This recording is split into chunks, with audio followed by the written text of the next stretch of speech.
안녕하세요. 그나무 타임 플러스입니다.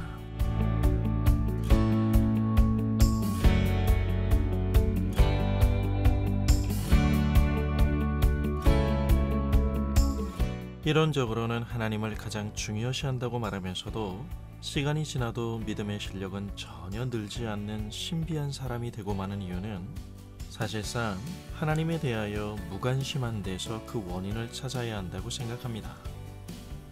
아시다시피 성경은 우리의 믿음이 자라가야 한다고 말씀합니다. 한마디로 얘기하면 믿음은 고정되어 있지 않고 주님과의 인격적 관계 안에서 시시각각 우리 안에서 다르게 경험되는 고도의 의지적이며 인격적인 작용과 활동임을 말하는 것입니다. 그러기에 성급한 결론으로 하나님과 하나님의 일하심을 정형화할 수는 없는 것이죠. 그래서 믿음은 주문일 수가 없기에 어려운 것입니다. 믿음이 어느 상황에서나 통할 수 있는 비법이라면 우리가 하나님 앞에서 성숙해가는 과정, 실제하는 삶 속에서 하나님의 뜻을 구하고 그분의 마음을 헤아리는 마음의 숙제들을 외면하고 그냥 쪽집게 과외식으로 주님의 비위만 맞추면 되니까요. 편리하죠? 그래서 그런지 법칙이라는 말이 사람들에게 무척 달콤하게 들리는 것도 사실일 것입니다. 물론 믿음이 인격성을 반영하는 사실을 감안한다면 이런 용어 자체를 쓰는 것이 어이가 없지만 솔직히 사람들에게는 그럴듯하게 들리거든요. 또한 이러한 개념이 확대되어 믿음에 대한 우리의 인식에 변화를 가져왔습니다. 물론 부정적인 의미에서죠. 우리가 동원할 수 있는 물리적인 힘으로 측정 가능한 신앙이 대세가 된 것입니다.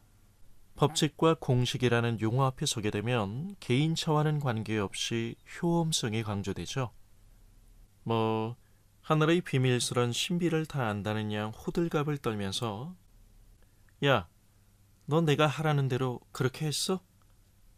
안 했어? 이미 자기가 하나님 노릇을 하고 있는 사람에게는 주님 앞에서 뭐가 옳고 뭐가 그른지 주님의 마음은 중요하지 않아요.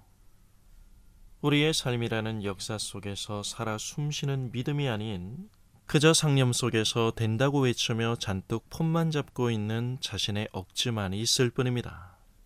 자신이 부과한 점수로 자신의 신앙의 사이즈를 체크하여 신빙성을 확신할 때 하나님이 안 보일 위험성이 커지기 마련입니다.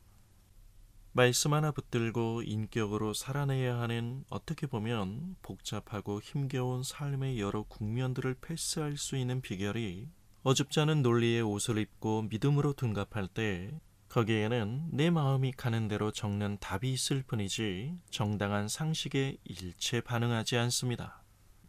공식 안에 갇힌 믿음은 나를 넘어서서 크신 하나님을 보지 못합니다. 이 땅에서 지금 우리가 하나님의 나라를 살아간다는 건 기적을 불러와 생각 없이 잘 사는 사람들의 가치관이 지배하는 나라를 만든다는 것이 아닙니다. 적어도 보이는 이 세상에서는 스트레스 제로의 무균실의 환경이라는 것은 없습니다. 어제의 비결로 오늘의 해답을 사는 것도 아니고 오늘의 종교적 점수로 내일을 열 수 있는 것도 아닙니다. 우리가 서 있는 지금 이 자리에서 오늘도 나를 변함없이 사랑하시는 예수 그리스도 안에서 오늘을 열어주신 하나님 아버지를 바라보며 성실함과 근면함으로 사는 것이고 내일도 하나님의 은혜를 구하며 사는 것입니다. 더 이상 기도가, 예배가, 그리고 헌신과 봉사가 만병통치약으로 포장되어 팔리는 환타지가 아니라 복음의 능력이 우리의 삶 속에 녹아드는 통로가 되기를 소망해 봅니다.